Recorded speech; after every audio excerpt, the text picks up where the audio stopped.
My fiancé said, "Send your kids to boarding school or there will be no wedding." So I canceled everything and watched her life collapse. I'm a 38-year-old single dad with two kids, aged 10 and 12. Their mom passed away a few years ago, and since then, it's been just the three of us. Life hasn't always been smooth, but I think we've done a good job holding things together. My kids are great. They're kind, smart, and resilient, and they've been my biggest motivation to keep pushing forward. About a year and a half ago, I met someone, let's call her Sarah. She's 34, and we met through mutual friends at a barbecue. At first, she seemed like everything I'd been hoping for. She was outgoing, charming, and had this spark that drew people in. We hit it off right away, and soon enough, we were dating. Sarah made an effort to get to know my kids early on, which I appreciated. She'd take them out for ice cream or to the park, and she was always trying to engage with them. My kids were polite around her, but I could tell they were holding back a little. Maybe it was because they'd been through so much already and they were wary of getting too attached to someone new. I figured that was normal, though. These things take time, right? At first, everything felt great.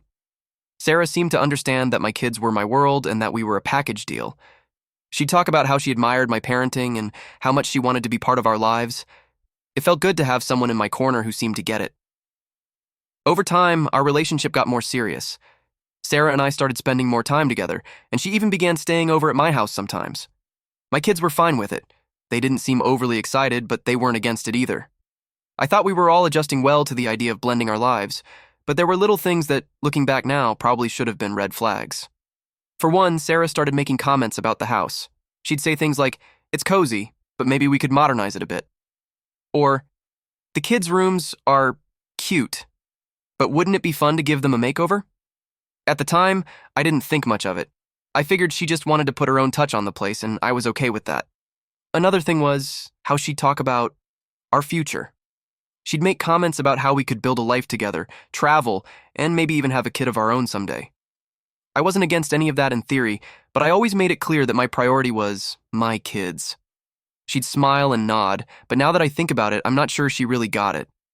Then there was her family, specifically her brother Jake. He came up in conversations occasionally, but not in a good way. Jake was apparently going through a rough patch.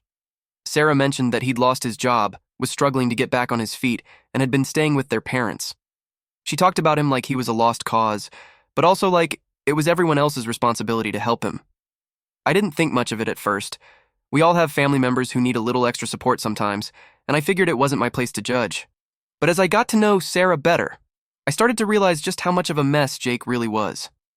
He couldn't hold down a job, made terrible decisions, and seemed to have zero motivation to change. Still, none of this felt like a deal breaker at the time.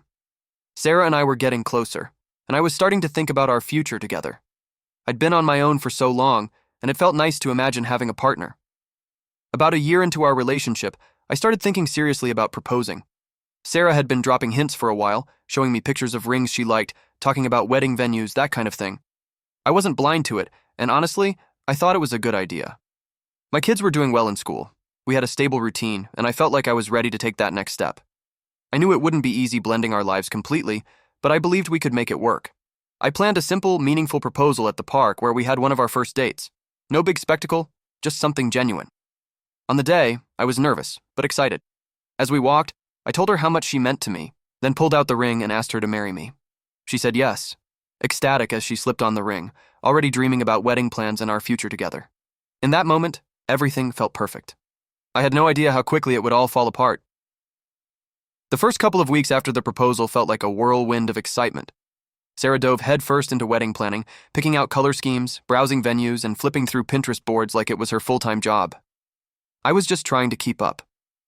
Between work, taking care of the kids, and managing everything else, I let her take the lead on the wedding details. She seemed thrilled, and I didn't want to dim that. But as time went on, little things started to creep in that didn't sit right with me. At first, it was small comments here and there, like how the house needed a woman's touch, or how she envisioned our future being more polished. I didn't really know what she meant by polished, but I brushed it off. Maybe it was her way of saying she wanted to contribute or make the space feel like hers too. Then she started making suggestions, subtle ones at first. Wouldn't it be nice to clear out some of the kids' old stuff? You know, give the house a more open vibe. Or maybe we could move some of their things to the garage to keep the rooms tidier. On their own, these comments didn't seem like a big deal, but when you added them up, it felt like she was trying to erase parts of the home we'd built. I didn't say much at the time, though. I figured she was just excited about the idea of us building a life together, and maybe I was overthinking it. But then came the furniture. One Saturday morning, Sarah showed up with a catalog and a plan to upgrade the living room. I wasn't even sure what needed upgrading. The couch was fine, the coffee table was sturdy, and the kids' beanbags in the corner were not negotiable. She went on about how she wanted the space to feel more adult and less chaotic. I had to bite my tongue to keep from snapping. This was a family home, not some magazine spread. The first real clash came when she suggested turning the spare room, which doubled as a study and craft space for the kids, into a guest room. She called it a compromise because it would still be available for the kids to use sometimes. That room was more than just a space. It was where the kids did their art projects, where I worked late at night when they were asleep. And honestly, it was one of the few parts of the house that felt like ours. I told her we weren't changing it. She didn't argue outright, but I could see the irritation on her face. She made a passive-aggressive comment about how we'd have to figure out how to make space for everyone eventually, and I let it drop. Around this time, Jake started showing up in more of her conversations. He was apparently staying with her parents, but according to Sarah, it was a temporary thing. She mentioned him needing support and how it was hard for her to see him struggle. I didn't really respond to that because I didn't know what to say. Jake wasn't my responsibility, and I was already juggling enough. Then came the day she asked if Jake could come over for dinner. She said he wanted to get to know me and the kids better since we were all going to be family soon. I agreed. To be honest, I was curious about him. The dinner was awkward. Jake showed up late, reeking of bad decisions, and spent most of the night complaining about how hard life was for him. He barely acknowledged the kids who had been excited to meet him and only really spoke to Sarah. I tried to make small talk, but it felt like pulling teeth. After he left, Sarah gushed about how great it was that we'd all gotten together. I didn't know what dinner she'd been at, but it wasn't the one I just endured. I told her Jake seemed like he was going through a lot, and she immediately got defensive, saying he just needed a chance to turn things around. I let it drop again, but something about the way she jumped to his defense didn't sit right with me. A couple of weeks later, Sarah started mentioning Jake more frequently. She said her parents were pressuring her to help him out, and how she felt torn between her family and her future with me. I could tell she was fishing for something, but I wasn't about to bite. That's when the request started getting bolder. She floated the idea of Jake staying with us for a little while after the wedding. I told her I wasn't comfortable with that, but she wouldn't let it go. She said it would just be temporary and that he'd stay out of the way. I asked where he'd stay, and she casually suggested the spare room. I reminded her that it was the kids' space, and she brushed it off like it wasn't a big deal. The conversation didn't go anywhere, but it left a bad taste in my mouth. Around this time, I also noticed a change in how Sarah interacted with the kids. She started asking them questions about school and their routine, which seemed harmless at first, but then she started making these weird comments about how they'd benefit from structure or how they might enjoy a new environment. One day, my son asked me what a boarding school was. I froze. I asked him where he'd heard about that, and he said Sarah mentioned it. That was a moment where the alarm bells in my head went off full blast. When I brought it up to Sarah, she laughed it off and said she was just talking about how boarding schools have great programs for kids. She said it was an innocent conversation, but I wasn't so sure. I told her I didn't want her planting ideas like that in their heads, and she got defensive, saying she was just trying to help. At this point, the cracks in our relationship were starting to feel impossible to ignore. Sarah's focus seemed less on building a life with us and more on bending our life to fit her vision. I was starting to feel like I wasn't just blending a family. I was being steamrolled into making concessions I wasn't comfortable with. After Sarah and I had that tense conversation about her mentioning boarding school to my son, I thought we'd moved past it. I told myself it was just a misunderstanding, maybe her way of trying to connect with the kids in her own awkward way. I wanted to give her the benefit of the doubt because at the time, I still believed we were working toward the same future. But as the days passed, the pieces started falling into place, and it wasn't pretty. I had no idea how far she was planning to take things until one evening when she sat me down and laid it all out. It started like any other evening. The kids were upstairs finishing homework, and I was trying to relax on the couch after a long day. Sarah walked in with a determined look on her face. The kind of expression that told me whatever she was about to say, I probably wasn't going to like it. She sat down across from me. "We need to talk," she began. I sighed. "All right, what's on your mind?" She hesitated for a moment, which wasn't like her. Sarah usually didn't hold back when she wanted something.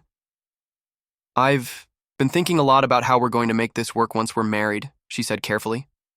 "Okay," I said, already bracing myself. "It's about the house," she continued. "I don't think it's going to work the way it is now, not with all of us here."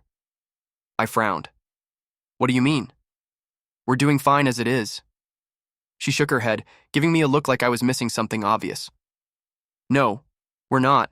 This house is too small for all of us to live comfortably. We're going to have to make some changes. I could feel my patience slipping already. Sarah, the kids have their rooms. I've got my office and spare room. It's not perfect, but it works. What kind of changes are you talking about? That's when she dropped the bomb. I think we should consider sending the kids to boarding school. I stared at her, trying to process what she just said, remembering my kids bringing that up too. Boarding school? Are you serious? Yes, I'm serious, she said, her tone firm. I've been looking into it, and there are some incredible programs out there. They'd get a top-tier education, meet new friends, and learn independence. It's a great opportunity for them. And what's the real reason you're suggesting this? I asked, narrowing my eyes. Because this feels less about the kids and more about something else. She hesitated again, but only for a moment. Fine, she said, her voice sharpening. If the kids went to boarding school, it would free up space here. Jake could move in and have a proper room. He needs stability, and this is the best way to make that happen. There it was, the real reason. I shook my head, anger bubbling up. You want me to send my kids away so your grown, drunk, unemployed brother can have a room in their house? Are you even hearing yourself right now? She sighed like I was the one being unreasonable. Jake's in a bad place right now. He needs help, and this would give him a fresh start. It's not just about him. It's about us building a future together. We have to think about what's best for everyone. What's best for everyone, I repeated, my voice rising. Sarah, what's best for my kids is staying in their home with their friends, their routine, and their dad, not being shipped off so your brother can move in. Her expression hardened. You're being so short-sighted, she snapped. You're not even willing to consider what boarding school could offer them. It's not like I'm suggesting something bad. They'd get an amazing education and we'd have the space we need to start fresh. I don't need a fresh start, I said firmly. My kids don't need a fresh start. They need stability, something they've barely had since their mom died. And I'm not about to throw that away because Jake can't get his act together. Her face twisted in frustration. Why are you being so difficult about this? Jake is family. He needs us. Isn't that what families are supposed to do? Help each other. Jake is your family, I corrected her. My family is upstairs doing homework in a house that's supposed to be their safe space. You don't get to come in here and decide their lives are less important than your brother's comfort. That seemed to strike a nerve. Her tone shifted from defensive to outright hostile. You're acting like I'm trying to hurt them, she said, her voice sharp. I'm not. I'm trying to create a life where we all have room to breathe, but you're so stuck in your ways that you can't see how good this could be for everyone. This isn't about what's good for everyone, I shot back. This is about you trying to push my kids out of their own home to make room for your brother. That's not happening, Sarah. Not now. Not ever. She stood up abruptly, crossing her arms. Fine, she said, trying to control herself from throwing a tantrum as she always does. If you're not willing to even consider this, then maybe we need to rethink everything. I stood up too, meeting her glare. What's that supposed to mean? It means, she said slowly, that if you can't put my family first for once, then maybe this isn't going to work. I'm not marrying someone who doesn't respect my family. I stared at her, completely stunned. Respect your family? You want to talk about respect? What about respecting my kids? My family? She didn't flinch. This is your choice, she said, repeating her ultimatum. Either you choose me or your kids. Your call, and I won't settle for less. She walked out of the room after that, leaving me standing there in silence. I couldn't believe what had just happened. I'd known for weeks that something was off, but this was a whole other level. For the first time since I'd proposed to Sarah, I started to wonder if I'd made a huge mistake. The tension in the house had been building for weeks. Every time Sarah brought up Jake, it felt like we were headed for another argument. Then Jake showed up unannounced, and I was outright disgusted. The sheer audacity of it left me speechless. How could someone be so shameless, so utterly clueless, that they couldn't grasp a basic fact? You don't just barge into someone else's life expecting a free ride. His recklessness wasn't just baffling, it was repulsive. This wasn't even the first time Jake had shown up unannounced at my place, but after everything that had happened recently, I had zero patience left for his antics. It was a Saturday morning when it happened. I was in the kitchen making breakfast while the kids sat in the living room finishing up some weekend cartoons. The knock at the door was sharp and deliberate, the kind of knock that told you the person on the other side wasn't leaving until you answered. I was already dreading who it might be. "Ignore it," I called to the kids, figuring it was just a delivery or someone selling something. But the knocking didn't stop. When I opened the door, there was Jake standing there with his usual smug grin. He had that casual, unbothered energy, like he was stopping by a friend's house to hang out, not barging into a situation he had no business being part of. "Hey man," he said, nodding at me. "Figured I'd swing by. Got a minute?" I blinked, trying to process why he was here. "Sarah didn't mention you were coming," I said flatly. Jake shrugged. "Didn't think I needed an invite. She said you guys were still working out the details about me moving in, so I thought I'd stop by and, get a feel for the place." The audacity of this guy was unbelievable. "I think there's been a misunderstanding," I said, keeping my voice level. "We haven't agreed to anything about you moving in." Jake laughed like I just told him a joke. "Come on, man. Sarah said it's pretty much a done deal. Just a matter of figuring out the logistics, right?" Before I could even respond, he stepped inside, walking past me into the living room. My youngest looked up from the couch, confused, and my oldest gave me a look that said everything I was already feeling. What is he doing here? "Nice setup," Jake said, looking around like he was appraising the place. He plopped down on the couch, stretching out like he owned it. I clenched my fists, trying to keep calm. "Jake, this isn't a good time. You should have called before coming over." Before he could answer, Sarah walked in the front door. She paused for a second when she saw Jake, then broke into a wide, overly cheerful smile. "Oh, Jake, I didn't expect you this early." "Early?" I said, turning to her. "I didn't know he was coming at all." She waved her hand like it was no big deal. "I must have forgotten to mention it. No harm done, right?" I glanced at the kids and told them to head upstairs. Once they were out of earshot, I turned back to Sarah and Jake. "What's going on?" I asked, my voice tight. "Jake just told me he's here to check out the house because you've been talking about him moving in." Sarah's smile faltered, but she recovered quickly. "Babe," she said, stepping closer to me, "I was just trying to help. Jake's in a tough spot, and I thought if he could see how we might make it work, you'd be more open to the idea." "We've already talked about this," I said. My patience was wearing thin. "I told you I'm not comfortable with it." Jake, still sprawled out on the couch, decided to chime in. "Relax, man. It's not like I'm asking for much. Just a bed and some space to breathe. You won't even notice I'm here." I turned to him, my tone cold. "This isn't your decision to make, Jake."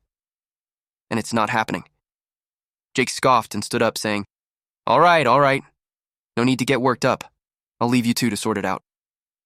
He grabbed his jacket and headed for the door, muttering something under his breath. As soon as he was gone, I turned to Sarah. "What the hell was that?" "What do you mean?" she snapped. "Jake's my family. He needs help, and I'm trying to find a solution. You're the one making this harder than it has to be." "I'm making it harder," I said, my voice rising. "You've been going behind my back, making decisions for my house, my kids, and my family. How is that okay?" Sarah crossed her arms, glaring at me. "You're being impossible. Jake is family, and family helps each other. Why can't you see that?" "Because this isn't just about Jake," I said. "This is about you trying to push my kids out of their home to make room for him. They've already been through enough. I'm not uprooting their lives to make things easier for you or your brother." Her face twisted with frustration. "You're so stubborn," she spat. "Do you even care about how hard this is for me? I'm trying to build a future with you, and you're too busy clinging to your perfect little setup to see that." "This perfect little setup is my kid's life," I shot back, "and I'm not going to apologize for protecting it. If you can't understand that, then maybe you're not ready to be part of this family." Her expression hardened, and I knew what was coming before she even said it. "Fine," she said coldly. "If you're not willing to compromise, then maybe we need to rethink this whole thing." I stood there for a moment, letting her words sink in. Then I took a deep breath and looked her in the eye. "You're right," I said. "We do need to rethink this, and I've made my decision." Her face flickered with something. Shock, maybe anger. What's that supposed to mean? "It means I'm choosing my kids," I said firmly. "They come first, always. If you can't accept that, then we don't have a future together." The silence that followed was deafening. She stared at me like she couldn't believe what I just said. But I didn't back down. "Is that it then?" she asked, her voice trembling. "Yeah," I said. "That's it." And with that, I turned and walked away, leaving her standing in the living room speechless. Walking away from Sarah that day, I felt a strange mix of emotions. There was relief knowing I'd stood my ground and chosen my kids, but there was also a heaviness in my chest. This wasn't just the end of an argument. It was the end of everything we'd been building toward. I knew the breakup was inevitable, but it didn't make it any easier. Sarah didn't take it well. For the first day or two after I told her it was over, she didn't say much. She avoided me, barely acknowledging my presence when she came by to grab a few things she'd left at the house. I thought maybe she was processing it all. But then the storm hit. It started with the wedding. Sarah called me one evening, her tone cold and businesslike. "So, I assume you're canceling everything?" she asked. "Yes," I said, keeping my response short. "There's no reason to keep the plans going." Her response was immediate. "Good. Then, we need to talk about the money." I frowned. "What money?" "The deposits," she snapped. "I've already put down a deposit on the caterer, and I expect you to reimburse me since you're the one. It's only fair." I paused for a moment, realizing that her demands would never stop, even when we were breaking up. "Sarah, I already paid for the venue deposit, which was more than what you spent on the caterer," I said. "That's not the point," she said sharply. "You're the one who decided to end this, so you should take responsibility for the financial fallout." I took a deep breath, trying to stay calm. "I'm not reimbursing you for anything, Sarah. We both contributed to this wedding, and we both knew the risks of non-refundable deposits. You made your choices, and I made mine. This is on both of us." She didn't like that answer. "So what? You're just going to leave me out of pocket for hundreds of dollars?" "I'm already out of pocket for thousands," I said, my voice firm. "The venue, the invitations, the flowers. I covered all of that. I'm not paying for more just because you want to pass the blame." The conversation went nowhere. She kept insisting that I was being unfair while I held my ground. Eventually, she hung up on me, but the calls didn't stop. Over the next few days, she bombarded me with texts, emails, and voicemails, all demanding that I pay her back for the caterer. At one point, she even threatened to take me to small claims court if I didn't comply. It wasn't just about the money, though. Sarah wasn't content to leave things between us on a simple financial dispute. She started spreading her version of the story to mutual friends and family, painting me as the bad guy who abandoned her and refused to help her struggling brother. I got calls from people I hadn't spoken to in months, asking me what was going on and why I was being so cruel. One of her relatives, a distant cousin I'd only met once, actually had the nerve to lecture me about family values. "Jake's going through a tough time," she said. "You could have made a small sacrifice to help him out. It's not like you'd be homeless." I bit my tongue, not wanting to argue with someone who clearly didn't understand the full story, but it stung. No one seemed to care about my kids, or how Sarah's demands would have turned their lives upside down. All they cared about was her version of events, where I was the heartless villain refusing to help. Thankfully, I had my own circle of support. My close friends and a few relatives knew the truth and backed me up without hesitation. "You did the right thing," one of my friends told me. "Anyone who tries to push your kids out of their home doesn't deserve to be part of your life." Still, the fallout was exhausting. Canceling the wedding was a logistical nightmare. I had to contact vendors, explain the situation without airing too much dirty laundry, and navigate the awkwardness of calling off an event that people had already marked on their calendars. Most people were understanding, but a few tried to pry for more details. I kept my responses vague, saying it was a mutual decision and that we'd realized we weren't on the same page about the future. Through it all, my kids didn't know the full extent of what was happening, but they could tell something had changed. My oldest asked me one night, "Are we not having a stepmom anymore?" I smiled gently and shook my head. "No, we're not. But you know what? That's okay. We're still a family and nothing is going to change that." They seemed relieved, which only reinforced that I'd made the right decision. The thought of them being shipped off to some boarding school while Jake moved into their rooms still made my blood boil. Sarah had completely underestimated how much I valued my role as a dad, and that was her biggest mistake. The final straw came a week later when Sarah showed up unannounced to grab more of her things. She walked into the house like she still had some claim to it, her eyes scanning the place as if she were checking for signs of her absence. She didn't say much at first, just packed her stuff in silence while I stayed in the kitchen, giving her space. But as she was leaving, she stopped in the doorway and turned to me. "You know," she said, her voice icy, "you'll regret this. You had a chance to build something better, and you threw it away." I met her gaze, calm but firm. "No, Sarah, I didn't throw anything away. I protected what mattered most, my kids in their home. If you can't understand that, then this was never going to work." Her expression flickered for a moment, like she wanted to argue but couldn't find the words. Finally, she scoffed, muttered something under her breath, and walked out the door for the last time. The house feels quieter now. Honestly, this wasn't the future I'd pictured when I proposed to Sarah, but maybe that's for the best. My kids are safe. Their home is still their sanctuary, and I'm free from the chaos she tried to bring into our lives. But I can't help wondering, was there something I missed early on that could have prevented all this? I'm still processing everything, but I'd love to hear your thoughts and advice. I'll update if anything significant happens. Thanks for reading, Reddit. Our final update. Hey, again, I thought breaking up and canceling the wedding would be the end of the drama. I couldn't have been more wrong. Turns out walking away from Sarah wasn't just about protecting my kids and keeping our home intact. It also meant dealing with a wave of chaos I didn't see coming. From Sarah spreading lies about me to her brother Jake making veiled threats, things went from intense to downright absurd. You know that she already tried to victimize herself in front of our families. Still, she leveled up. She told mutual friends and some of my family members that I was abusive and controlling, spinning the story in a way that made her the victim. Suddenly, I was getting calls and messages from people asking me to explain myself. Some were sympathetic, while others outright accused me of being the kind of person who'd push someone to their breaking point. One mutual friend, let's call him Dave, actually called me up to say, "Hey man, I heard you made Sarah's life hell. What's going on?" I had to take a deep breath before responding. "Dave, do you honestly think I'd do that? She wanted me to send my kids to boarding school so her brother could move in. That's the reality." Thankfully, Dave was reasonable enough to hear me out, and after I told him the full story, he backed off, but not everyone was as understanding. Sarah had a way of twisting things. She was always good at playing the victim. Jake, of course, wasn't any better. A week after the breakup, he texted me out of the blue. His message read, "You're a spineless coward for not helping your family. I might swing by to get what's mine. Better hope I don't have to force it." The entitlement was mind-blowing. I hadn't taken anything from Jake. In fact, the only thing I'd done was refuse to let him bulldoze his way into my home. But his text wasn't just infuriating, it was unsettling.